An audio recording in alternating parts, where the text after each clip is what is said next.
Hola, muy buenas tardes. A continuación, vamos a presentar los casos clínicos de cardiopediatría. Les damos a todos la más cordial bienvenida. Somos coordinadores, la doctora María Guadalupe Jiménez Carvajal y una servidora.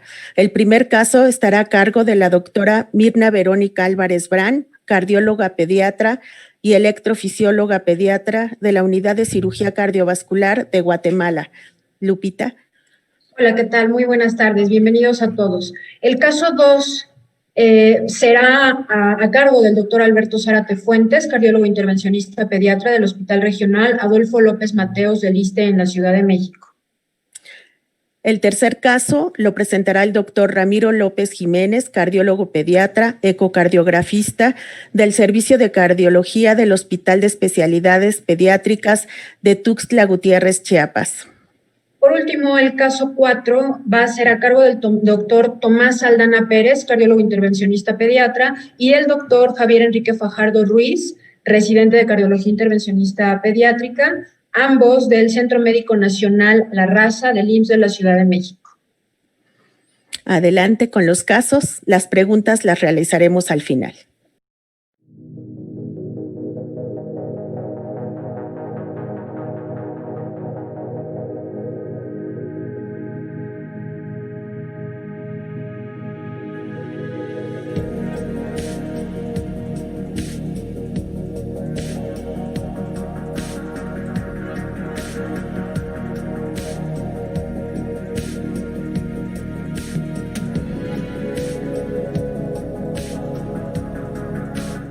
Buen día, soy la doctora Mirna Álvarez del Departamento de Cardiología Pediátrica y Cirugía Cardiovascular, doctor Aldo Castañeda de la Unidad de Cirugía Cardiovascular de Guatemala. Les voy a presentar un caso de una femenina de 16 años con historia previa de síncope hace 10 meses durante el ejercicio en el colegio, el cual duró 2 minutos con recuperación espontánea. Paciente no recuerda síntomas previos, sin necesidad de acudir al médico. 6 meses después, presenta un segundo episodio de alteración del estado de conciencia, desviación de la mirada, relajación de esfínteres y movimiento tónico clónicos. Estando sentada, la paciente indica sentir palpitaciones sin miedo con sudoración al despertar. En esta ocasión se consideró un síncope de origen neurológico. Fue evaluada por médico pediatra, quien indica realizar una tomografía cerebral, la cual es reportada como normal, un electroencefalograma normal, y permanece en observación. 5 meses después del segundo episodio, presenta un nuevo evento de síncope, esta vez presenciado por la madre, quien indica que pierde el estado de conciencia, luego inicia con movimiento leve de las extremidades, con dificultad para recuperar el estado de alerta por 10 minutos. Deciden consultar con médico y en esta ocasión hospitalizarla.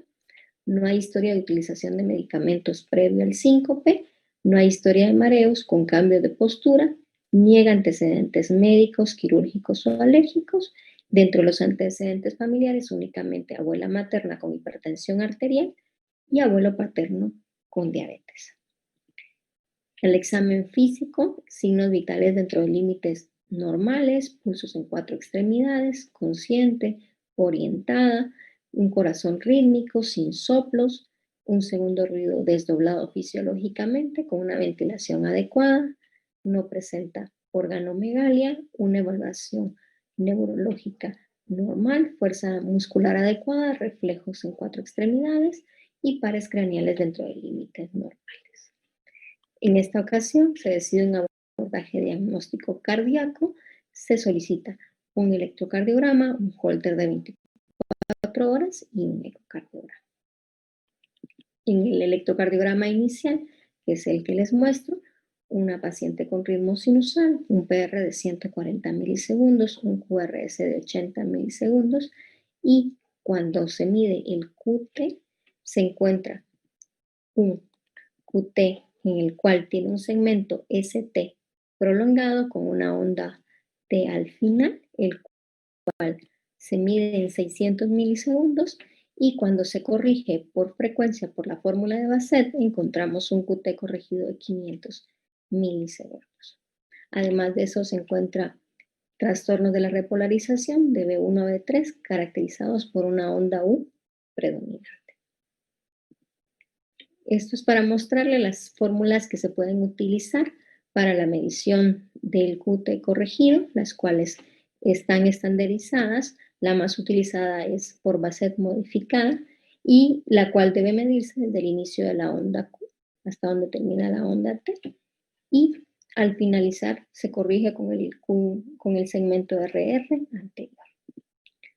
Se realiza la estratificación para el diagnóstico de QT largo, el cual se utilizan los criterios de Schwartz, que es esta tabla que les muestro acá, con hallazgos y un puntaje específico, del cual se incluyen QT corregido, taquicardia helicoidal, bradicardia, historia de síncope con estrés, sin estrés, sordera congénita, familiares con diagnóstico de síndrome de QT largo y muerte súbita.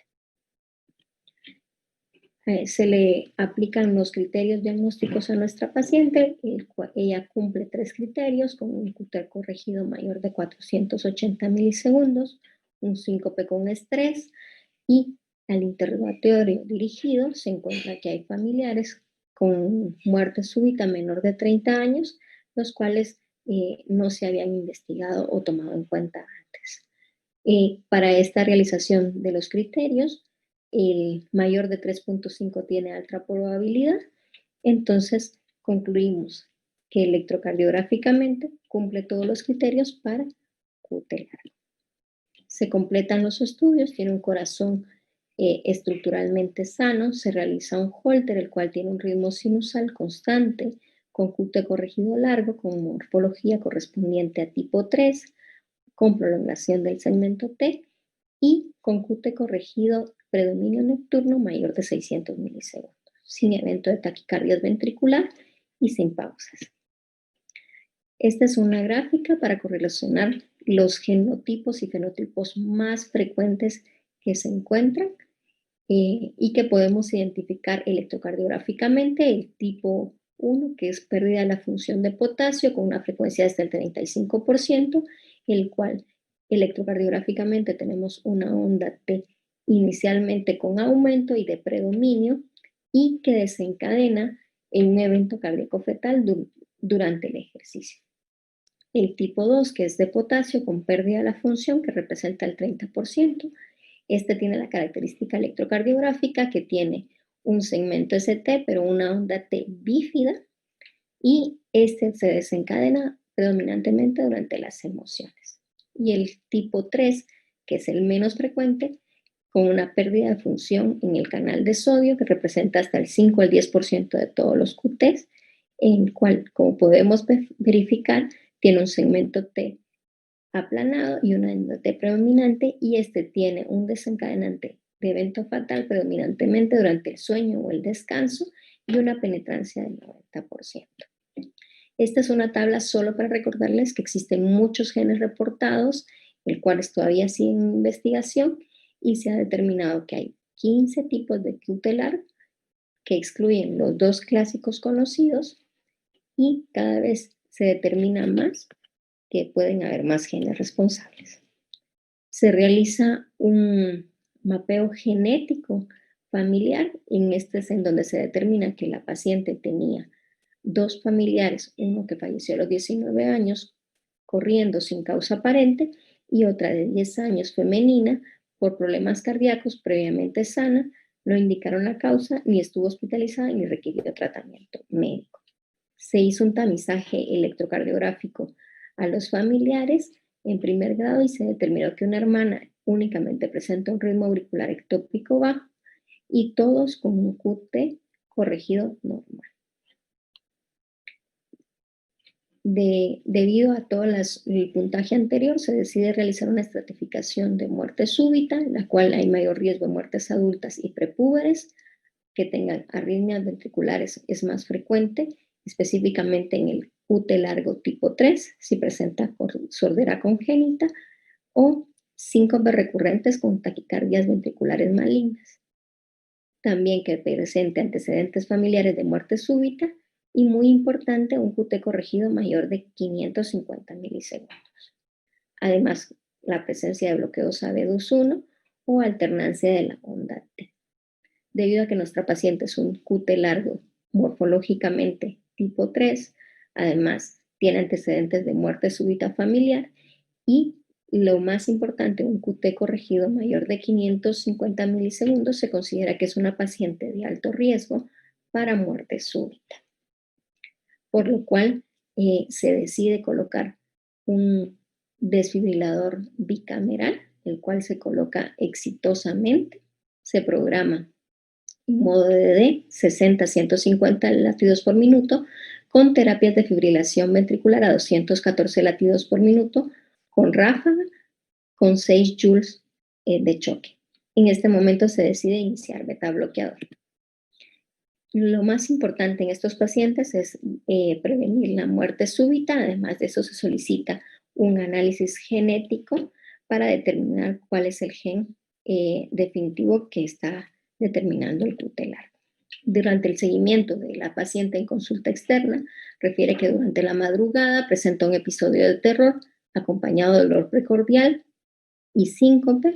Durante la interrogación del dispositivo se encontraron reportes de 2 descargas apropiadas y se decide cambiar la programación a 70 latidos por minuto para estimular la aurícula y así conseguir un acortamiento con la frecuencia del QT.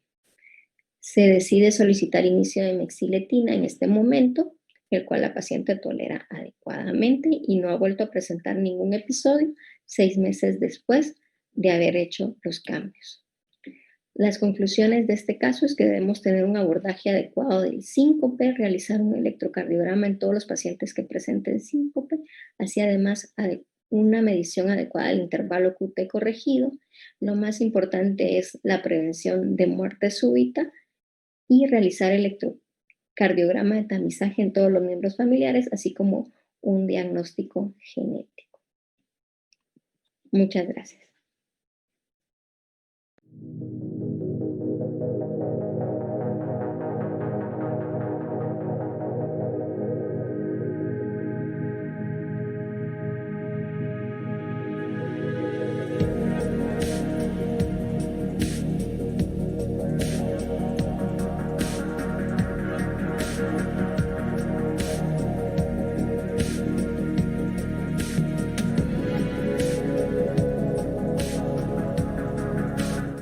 ¿Qué tal? Buenos días a todos. Soy el doctor Alberto Zárate Fuentes, cardiólogo pediatra intervencionista del Hospital Regional Licenciado Adolfo López Mateos del ISSSTE.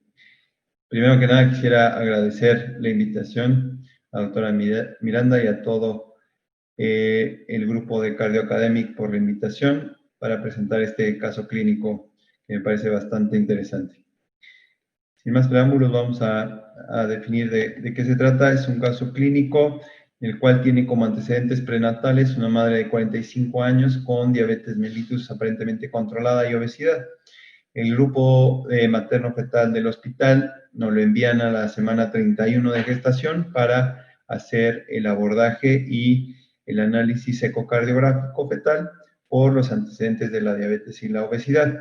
Nosotros encontramos el corazón estructuralmente sano, pero evidenciamos al momento de evaluar la salida pulmonar, vemos una zona hipoecoica que, si podemos observar ahí, la flecha lo está señalando, y vemos en el Doppler color que es una imagen que tiene flujo en su interior. Entonces, en ese momento comentamos con el familiar que había un hallazgo vascular que no era normal y que se corroboraría al momento del nacimiento.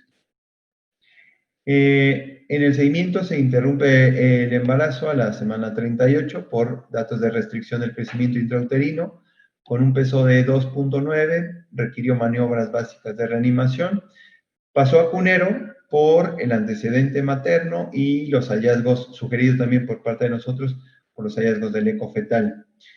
A las 36 horas de vida inicia con leve dificultad respiratoria, desaturación y requiere oxígeno indirecto para mantener saturaciones arriba del 90%.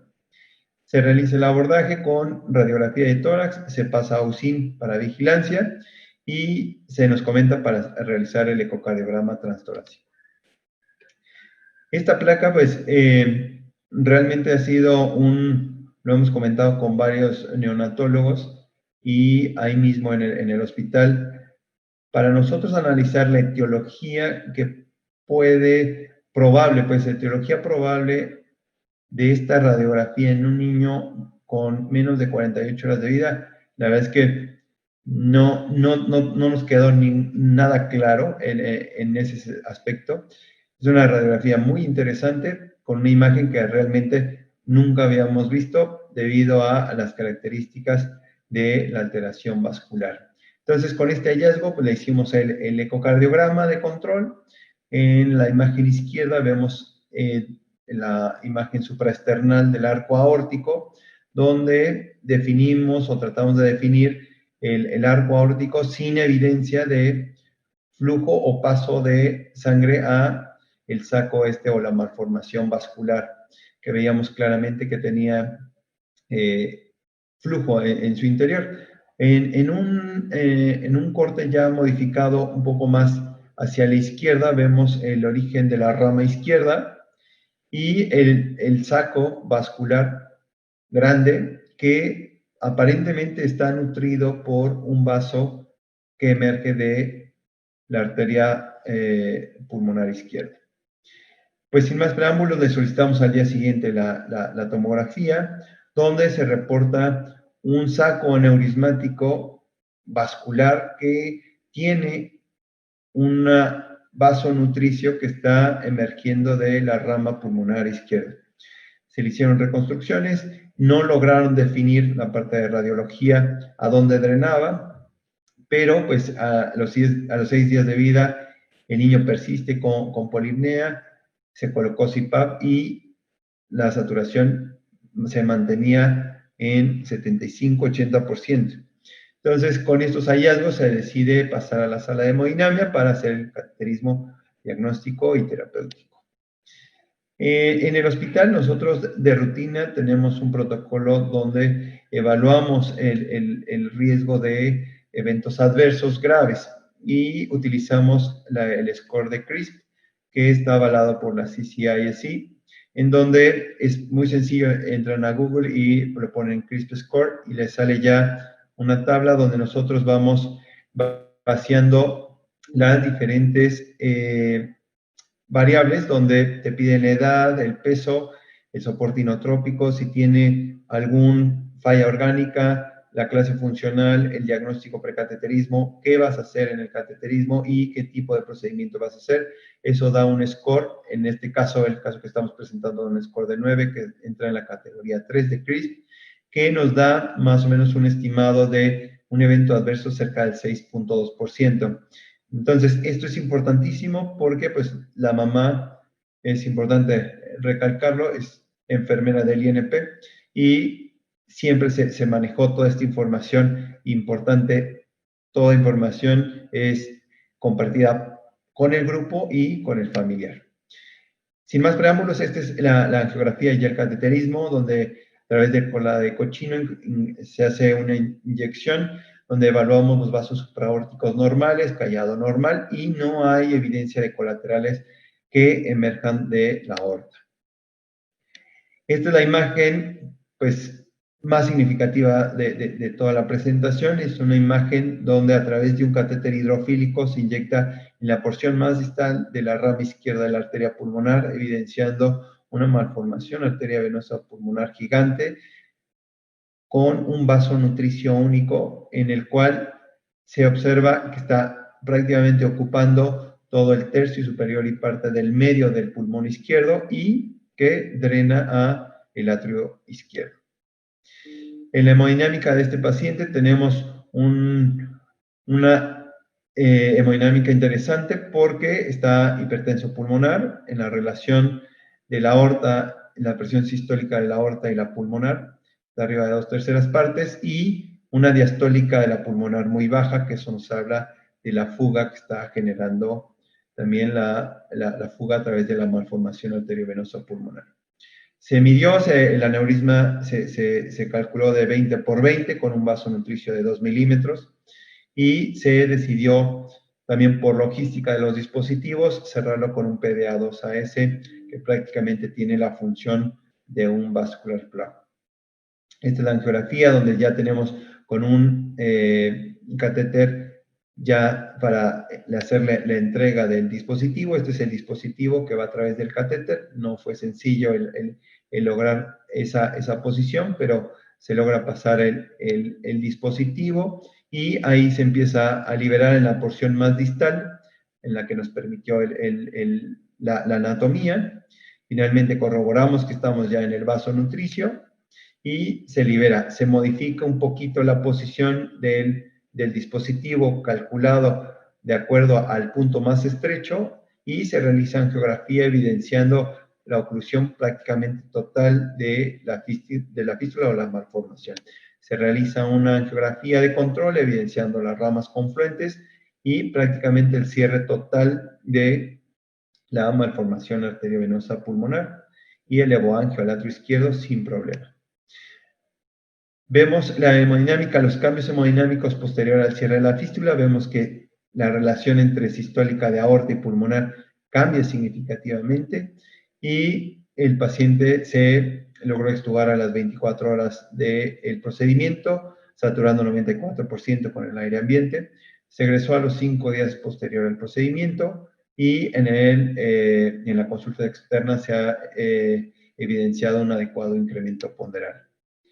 La comparativa de las radiografías es muy interesante. ¿Por qué? Porque lo que debemos de tener muy en cuenta es que a través del procedimiento con mínima invasión se logra preservar al máximo el tejido pulmonar. Entonces, vemos que prácticamente que en la radiografía de la izquierda del control después de 6 meses tenemos un parénquima pulmonar izquierdo prácticamente normal, a diferencia del compromiso grande que tenía al momento del nacimiento. Importante también el abordaje multidisciplinario en caso de encontrar una malformación arteriovenosa pulmonar. Se le realizó un ultrasonido renal, cual salió normal. A través se le interconsultó también al servicio de neurología, se realizó tomografía, en las cuales no hay una evidencia de una malformación en otras áreas. El paciente está actualmente en rehabilitación por un leve retraso psicomotor, pero el niño ya está prácticamente caminando sin ningún problema.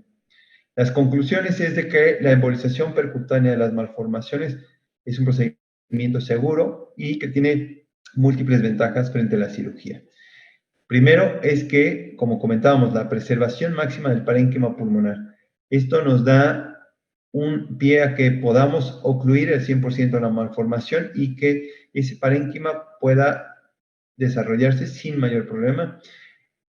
Una gran ventaja es de que al momento de meterlo a la sala de hemodinamia, tenemos la posibilidad de hacer el diagnóstico y el tratamiento en una sola sesión. Podemos verificar de forma rápida el fracaso o el éxito del procedimiento, como lo vimos en la angiografía, y pues una baja morbimortalidad. Puntos relevantes, y pues esto es igual para un mensaje para todos los grupos. Necesitamos incrementar la detección de las malformaciones cardiovasculares en etapa fetal. Creo que esta es un buen ejemplo de que alguna alteración detectada en la etapa fetal te puede dar también una orientación un poquito más dirigida al tratamiento de los pacientes, o tener esa inquietud y ese double check que se tiene que hacer al momento del nacimiento. Hay que hacer diagnósticos precisos y oportunos, y siempre, en caso de que se cuente con ello, buscar la solución menos invasiva y que genere el máximo beneficio al paciente. Dentro del abordaje, en 3 minutos, rapidísimo, las malformaciones arteriovenosas pulmonares se presentan un poco más en el adulto y generalmente son detectadas por el neumólogo, y generalmente también se los mandan a los radiólogos intervencionistas. Entonces, nosotros como cardiólogos pediatras tenemos que saber que esto se presenta también en la etapa de pediatría, en las diferentes etapas del desarrollo, y que se debe hacer un abordaje multidisciplinario. Hay pocos reportes de casos de estas malformaciones arteriovenosas grandes con detección prenatal en la etapa neonatal a través del abordaje y el intervencionismo con dispositivos. La oclusión de estos ha tenido un boom y se ha visto francamente el beneficio de realizarlo sin cirugía. Y bueno, un caso que les quiero compartir, y este se me hizo muy interesante, esto fue publicado en el Pediatric Cardiology en el 2002 del grupo de Michigan, donde ellos evidenciaron en la etapa fetal también una malformación un poco mayor a la que nosotros comentamos el día de hoy, pero con incremento de el tamaño de las cavidades cardíacas detectada prenatalmente, y se realizó al momento del nacimiento un abordaje quirúrgico, el cual no fue sencillo, se tuvo que resecar mucho tejido pulmonar. Desgraciadamente el niño requirió asistencia con ECMO, pero finalmente por la condición pulmonar y no especifica tanto el artículo, pero decidieron retirar el apoyo con el ECMO y finalmente falleció. La relevante también aquí es que en el estudio de la necropsia nos reportan que tiene mucha alteración en el parénquima pulmonar. Entonces, un punto también importante es que si nosotros tenemos ya el diagnóstico o la sospecha de una malformación vascular pulmonar, tenemos que darle seguimiento a esos niños porque puede generar alteración en el desarrollo del parénquima pulmonar. Estos son definiciones, ya por cuestiones de tiempo no vamos a ahondar mucho. Es una patología poco frecuente. Lo más importante es que debemos de saber, todo niño que se diagnostica una enfermedad, una fístula o malformación arteriovenoso pulmonar, hay que descartar que no se trate de una enfermedad de Oderweber-Rendu, que digamos tiene herencia dominante, entonces es importantísimo hacer el abordaje multidisciplinario. Dentro del estudio, la tomografía nos da mucha información sobre la condición anatómica y sobre todo los vasos nutricios y dónde drena las fístulas. Es uno de los principales herramientas para hacer el abordaje de estos padecimientos. El eco contrastado también como imagen no invasiva nos da información importantísima. Y importante, ¿cuál malformación debo tratar? A los niños, todas aquellas que sean sintomáticas. ¿Por qué sintomáticas? Porque el índice de reperfusión de estas malformaciones en la etapa pediátrica es muy alta. Entonces, si son sintomáticas, se tratan. Si no, se recomienda esperar después de los 18 años. Hay varios dispositivos que se pueden utilizar. El seguimiento es con ecocardiogramas contrastados y pues ese es todo el caso. Muchas gracias. Les dejo mi correo para cualquier duda o comentario.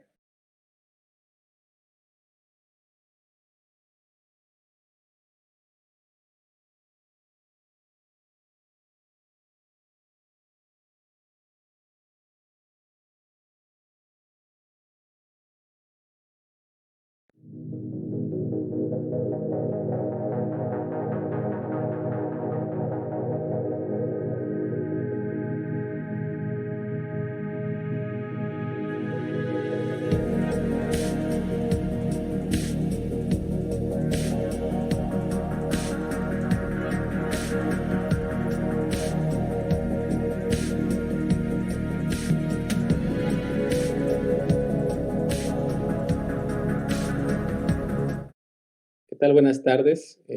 Mi nombre es Ramiro López Jiménez. Soy cardiólogo pediatra, ecocardiografista, adscrito al servicio de cardiología del Hospital de Especialidades Pediátricas en la ciudad de Tuxtla Gutiérrez, Chiapas. Quiero agradecer al comité organizador por el espacio que me dan. Y bueno, el caso clínico que quiero comentarles es el cierre a través de un dispositivo Amplatzer Vascular Plug 2 de una comunicación tipo Gerbode. Pues bien, el caso clínico corresponde a un paciente masculino de 10 años, que es originario y residente de uno de nuestros municipios de esta zona. Tuvimos la oportunidad de conocerlo aproximadamente a los 2 años de edad, que fue cuando lo enviaron procedente de Tapachula. Y al momento de hacer la exploración física y hacer los estudios complementarios, se diagnosticó una conexión anómala parcial de venas pulmonares. Y como parte de los hallazgos, estos se reportan a nivel en las hojas quirúrgicas, existían dos defectos interauriculares, uno de ellos el ostium secundo y un seno venoso superior. Dentro de la técnica quirúrgica refieren que el seno venoso fue resecado y se creó un defecto único, el cual fue cerrado con un parche de pericardio bovino, redirigiendo el flujo de las venas pulmonares hacia el atrio izquierdo. La evolución en terapia intensiva de este paciente fue satisfactoria, se logró egresar. Sin embargo, después del tratamiento quirúrgico, se auscultó un soplo a nivel del borde paraesternal izquierdo, grado 3 de 4. En las aproximaciones que hicimos a través de la consulta externa, se observó que existía un defecto que antes no había sido referido en las notas previas del paciente. Ofrezco unas disculpas porque no pudimos rescatar esos estudios de ecocardiografía a través de video. Sin embargo, pudimos conseguir unas imágenes fijas que de todas formas nos ejemplifican de manera adecuada cómo existía un defecto a través del ventrículo izquierdo hacia el atrio derecho. Es un jet que, si bien nos damos cuenta, esta es la válvula septal de la tricúspide, está por encima de ella y ocasiona un jet de insuficiencia hasta el techo del atrio. Este jet se observaba tanto en sístole como en diástole. En un eje largo, longitudinal, también podíamos observar cómo este jet se metía hacia el atrio derecho. Esta es parte del tabique interauricular. Y en un eje corto a nivel de los grandes vasos, nuevamente aquí está la proyección de la válvula tricúspide. Aquí vemos en el centro la aorta y vemos cómo este jet es francamente, llega hasta el techo del atrio y se comunica entre lo que parece ser el ventrículo izquierdo hacia el atrio derecho. Como parte del abordaje multidisciplinario, se comentó en sesión médico-quirúrgica, concluyendo que si bien el procedimiento quirúrgico había sido un éxito, probablemente el origen de este defecto había sido prácticamente después de habérsele realizado la cirugía, puesto que no estaba reportado en los ecos iniciales y que no se auscultaba un soplo como el que se describió en un principio, y por lo tanto se determinó que la mejor praxis para este niño era hacerlo a través de hemodinamia.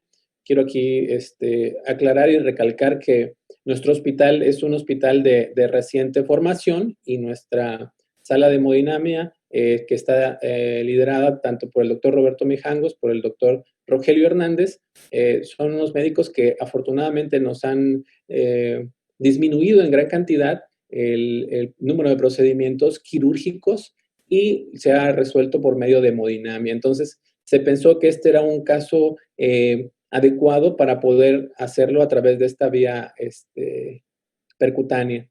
Entonces, parte de lo que nos comentan nuestros compañeros es que determinaron que la presión pulmonar media era de 30 milímetros de mercurio con un QPQS franco para poderse cerrar.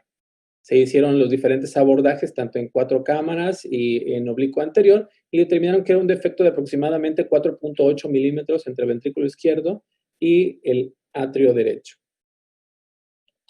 Nuevamente, estas son unas imágenes fijas en el cual vemos cómo la guía pasó hasta el ventrículo izquierdo, el cual no tenía ningún dato de anormalidad o algún otro tipo de defecto interventricular, y al momento de inyectar el medio de contraste, observaron cómo existía este defecto a través del ventrículo izquierdo hacia el atrio derecho. Muy bien, y aquí podemos ver cómo en un resumen, cómo se llevó a cabo el procedimiento. Aquí podemos ver incluso los alambres antiguos. En las proyecciones 4 cámaras y oblicuo anterior, cómo el medio de contraste pasa a través de un defecto hacia el atrio derecho. Nuestros compañeros hicieron las mediciones correspondientes y concluyeron que el diámetro aproximado del defecto era de 4.7 milímetros. por lo cual avanzaron con una guía de forma retrógrada, lograron posicionarse a través del defecto, empezaron obviamente, no voy a entrar en detalles en relación a la técnica de hemodinamia, porque pues obviamente no es el objetivo de la plática.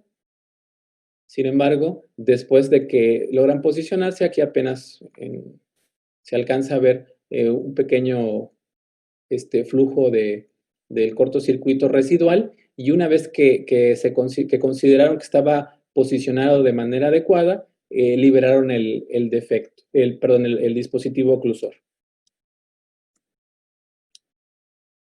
Afortunadamente todo salió como estaba planeado. Aquí sí podemos rescatar unas imágenes en movimiento, en el cual vemos una apical 4 cámaras, vemos aquí el dispositivo ya en adecuada posición, vemos que el movimiento de la valva septal de la tricúspide es adecuado, no hay obstrucciones. Con color vemos que ese flujo que observábamos a través del atrio y del ventrículo ya no existe, apenas una insuficiencia tricúspide, que esta ya estaba reportada en los ecos previos. Si nos damos cuenta, no hay dilatación de cavidades, se ve una adecuada movilidad. Aquí en otra proyección, a nivel eje corto de los grandes vasos, nuevamente aquí podemos ver cómo las valvas de la tricúspide están libres, el dispositivo se encuentra en adecuada posición y no hay cortocircuitos residuales, considerándose exitoso el procedimiento. Nada más para compartir. Si bien este tipo de defectos ya fueron reportados desde ya hace mucho tiempo por Torman, se clasificó en un principio únicamente como congénito o adquirido, y dentro de estos, el que es según la posición en el cual se encuentra el cortocircuito, cuando es arriba de la válvula tricúspide, se le denomina directo o tipo 1, o cuando es debajo de la válvula, es infravalvular o tipo 2, y cuando es una combinación de ambos es tipo 3. Si nos damos cuenta, la verdad que el porcentaje de defectos que se encuentran a este nivel es muy pequeño, apenas el 1% de las congénitas. Sabemos que para poder llegar al diagnóstico, se comenta que el estándar de oro es la ecocardiografía transesofágica. Sin embargo, afortunadamente la complexión de nuestros pacientes pediátricos nos permite que con el eco transtorácico podamos delimitar fácilmente cómo es el defecto y no ser tan agresivos y pasar hacia el eco transesofágico. Entonces, esto también puede ser adquirido a través de endocarditis, no nos ha tocado ver, por traumatismos, infartos agudos del miocardio en pacientes más adultos, y las complicaciones de cirugía cardíaca, que esta es la forma de defecto de Herbode más frecuente. Y bien, solo como conclusión, el tratamiento ahorita que se utiliza es el intervencionista, que nos ha dado muy buenos resultados. No está exento también de tener complicaciones, sin embargo, en manos expertas, sabemos que nos ahorra desde el punto de vista no nada más económico, sino también de comorbilidades, y el paciente puede egresarse fácilmente al día siguiente de su procedimiento. Aquí nosotros proponemos que pues, esta sea una forma de cómo se resuelve este tipo de problemas, ¿no? Entonces, quiero agradecer por la oportunidad que nos dan, y estamos pendientes de sus sugerencias y de cualquier comentario. Muchísimas gracias.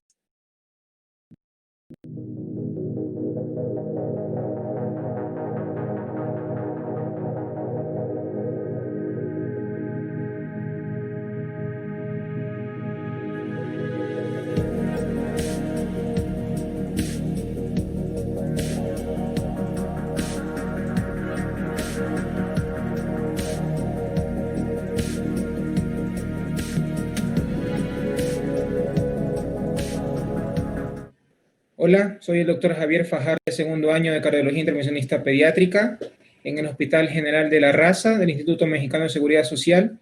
Y pues el día de hoy el Departamento de Cardiología Intervencionista Pediátrica y Cardiología Pediátrica tenemos el honor, pues gracias a este prestigioso congreso, de presentar un caso clínico. La ficha de identificación es un paciente de 8 meses de edad, de sexo masculino, con fecha de nacimiento el 13 de enero del 2020. Dentro de sus antecedentes heredofamiliares, pues una madre de 24 años, padre de 34 años, ambos sanos.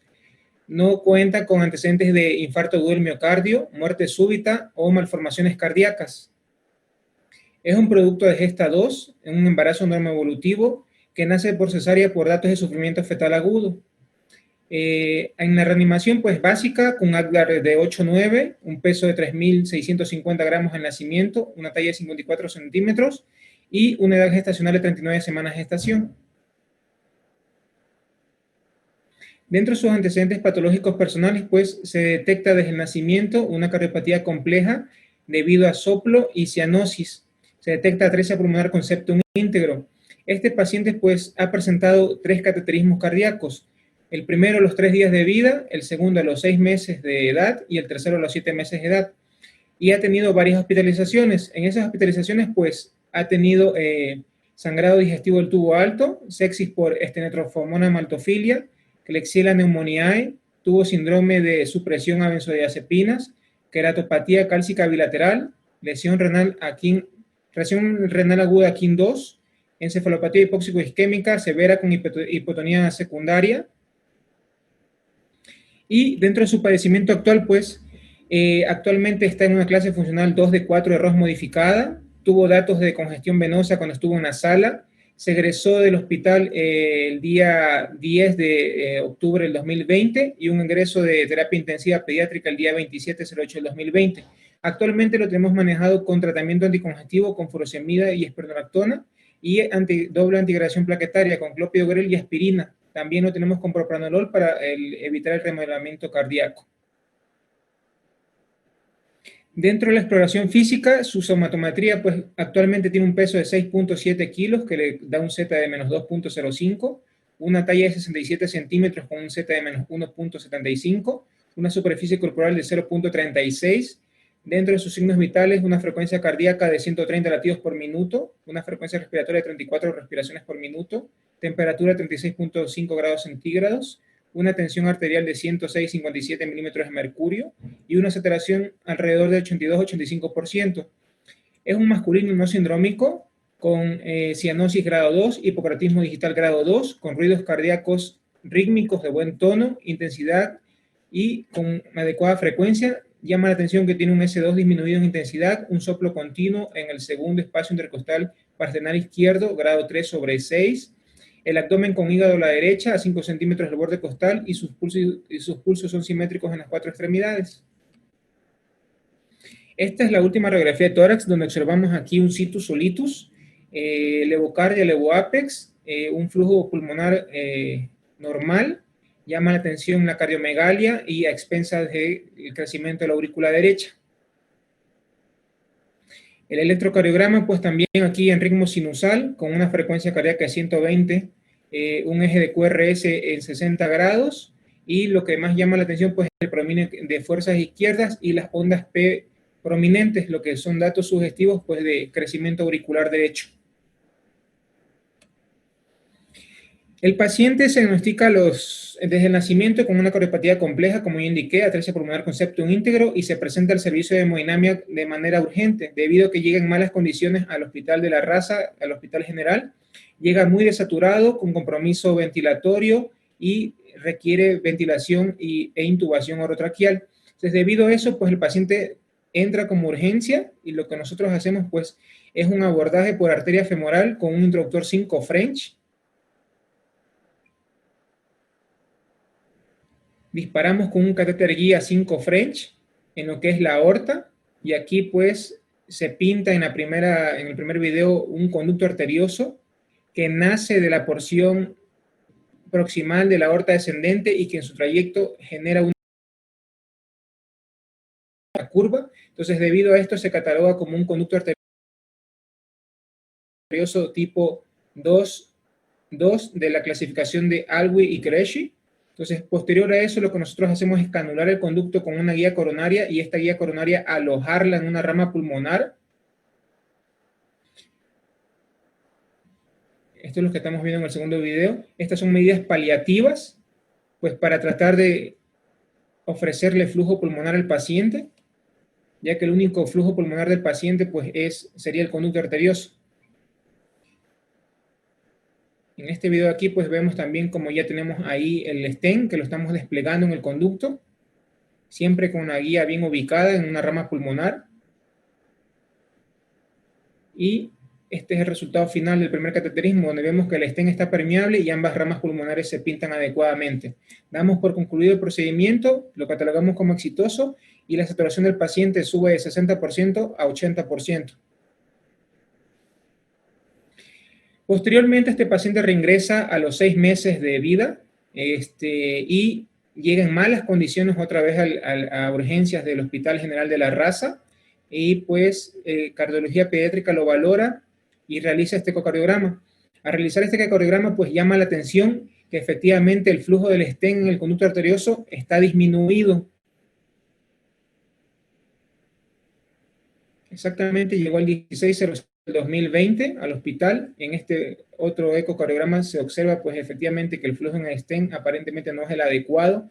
Se comunica con el servicio de cardiología intervencionista pediátrica y pues el paciente pasa como urgente para tratar de permeabilizar el stent. Entonces efectivamente el flujo no es adecuado a nivel del stent. Entonces nosotros abordamos nuevamente por cateterismo cardíaco al paciente, abordamos la arteria femoral con un introductor 5 French. En este video que está aquí pues estamos disparando con un catéter Pigtail 5 French, donde llama la atención pues que a pesar de que se pintan las ramas pulmonares, lo interesante es que hay un defecto de llenado en lo que es el tercio medio del stent. Aproximadamente se cataloga como una obstrucción del 80%. Entonces pues nosotros decidimos con eso hacer angioplastía del stent. Hicimos una angioplastía seriada, pasamos una guía coronaria por el stent, la alojamos en las ramas pulmonares y con eso hicimos angioplastía coronaria con 2 balones coronarios. Un balón coronario de 2×15 y el otro balón, en el primer video pues ahí estamos viendo el despliegue del primer balón, es un balón 2×15 milímetros. En el segundo vemos otro balón, hicimos con un balón de 4×15. Aquí vemos pues que al momento de hacer la insuflación de este balón de aquí, pues vemos que el stent se nos fractura un poco aquí.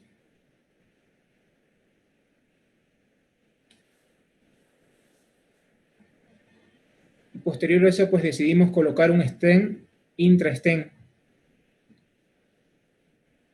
El stent previo que tenía el paciente era un stent, aquí se ve el despliegue del otro stent. Posteriormente, el primer stent que pusimos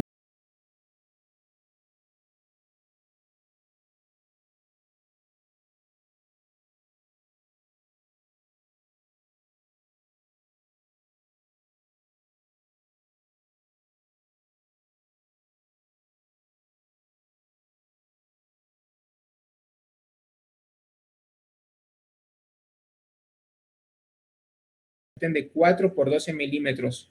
Este es el resultado final del cateterismo, donde se pinta bien el stent adecuadamente, el flujo fluye hacia ambas ramas pulmonares sin causar ninguna obstrucción en ambas, pues, y damos como...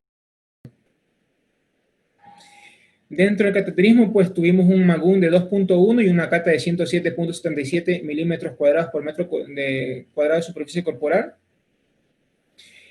Posteriormente, el paciente pasa a terapia intensiva, que nos vuelven a presentar el servicio de cardiología pediátrica. ¿Por qué? Porque pues el paciente tenía datos de congestión venosa, tenía hepatomegalia, tenía dilatación de cavidades, tenía dilatación de la vena cava inferior, de las venas suprahepáticas, la aurícula derecha estaba muy dilatada.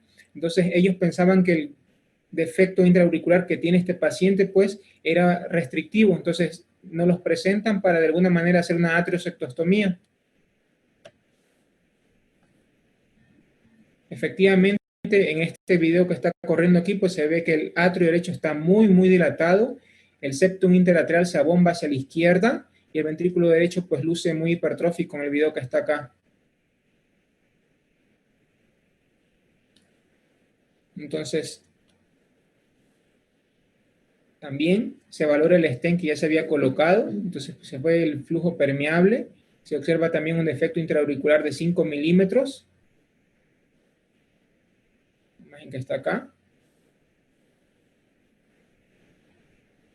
Efectivamente, observamos un ventrículo derecho tripartito, hipertrófico, con una válvula tricúspide de 11 milímetros con un Z de menos 2.06, una válvula mitral de 17 milímetros con un Z de 0.83, una relación válvula tricúspide-válvula mitral de 0.70. Entonces, 08 del 2020. Lo que hacemos aquí pues un abordaje de arteria y vena femoral con introductores 5 French en ambos. Entonces lo que aquí hacemos es un disparo con un catéter Berman en el ventrículo derecho. Llama la atención la gran dilatación auricular que hay con una insuficiencia tricuspida de moderada a severa. Incluso se pintan la vena cava inferior y las venas suprahepáticas. Y pues observamos aquí que el ventrículo derecho aparentemente tiene sus tres porciones. Su porción de entrada, su porción trabecular y su porción de salida. Entonces procedemos después a disparar con un catéter guía 5 French en una proyección lateral, donde observamos las mismas características antes mencionadas. Tiene un buen infundíbulo, no se observan fístulas ventrículo-coronarias. Llama la atención la gran dilatación auricular derecha. Entonces, lo que se decide es también disparar sobre la aorta a nivel de la raíz, para descartar que no haya fístulas ventrículo-coronarias, y lo que se observa pues, es que las coronarias tienen un origen y un trayecto habitual. Entonces decidimos pues abocarnos al tracto de salida del ventrículo derecho. Se observa un buen infundíbulo. Aquí estamos abocados con el catéter 5 French, el catéter guía. Posterior a eso pasamos una guía coronaria de alto gramaje. Aquí ya perforamos lo que es la válvula. Se catalogó como una atresia pulmonar de tipo membranoso. Aquí pasamos la válvula.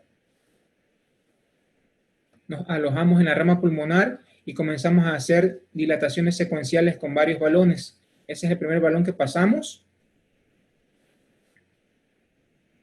Y este es el último balón, que es un mini T-Shack de 9 milímetros. Ahí se observa cómo se va formando la cintura, la muesca, la cual desaparece posterior a la insuflación. Hacemos una angiografía de control, donde observamos ya que hay flujo anterógrado. Entonces, pues damos por terminado el cateterismo cardíaco y lo catalogamos como exitoso.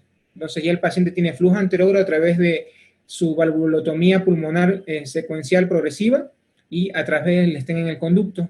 Entonces aquí pues efectivamente el paciente se metió para hacer aparentemente una atriosectostomía, pero nosotros valoramos lo que es el gradiente transatrial y no había gradiente transatrial. Entonces pues se catalogó que el defecto intraauricular no era restrictivo y la presión del ventrículo derecho pues bajó más del 50% posterior a la valvulotomía pulmonar y eso fue exitoso. Se realizó después una angiotomografía donde vemos pues para valorar las partes del ventrículo. Como protocolo se le hizo el día 09 del 2020, donde vemos que los volúmenes tanto telesistólicos como telesistólicos pues están disminuidos, con una fracción de eyección del ventrículo derecho del 17% y una fracción de eyección del ventrículo izquierdo del 54%. Aquí valoramos lo que es la masa ventricular derecha y la masa ventricular izquierda. Se observa un ventrículo derecho pues más pequeño que el ventrículo izquierdo. En esta imagen también pues vemos que el ventrículo, una válvula tricúspide que nos da un Z de menos 1.60 y una relación de la válvula tricúspide y válvula mitral de 0.70 y una comunicación intraauricular no restrictiva. Aquí mismo pues tenemos también el tracto de salida del ventrículo derecho con su arteria pulmonar, la válvula pulmonar con un Z de menos 2.4, el TAP o el tronco de la arteria pulmonar con un Z de menos 1.5, sus ramas con unos Z adecuados, una cata ya de 211 y un magún de 2.27. También observamos el estén que está permeable. Y pues la gran pregunta con respecto a este paciente después de haberse sometido a 3 cateterismos cardíacos es ¿cuál es el camino a seguir? En atresia pulmonar con septum íntegro pues podemos seguir el camino de la fisiología univentricular, unimedio o biventricular. Entonces el paciente se egresó el día 10/09 del 2020 con un seguimiento estrecho y pues va a regresar en 3 meses para ver cómo sigue ese ventrículo y ver qué podemos ofrecerle al paciente. Para mí ha sido un gusto y muchas gracias por la invitación.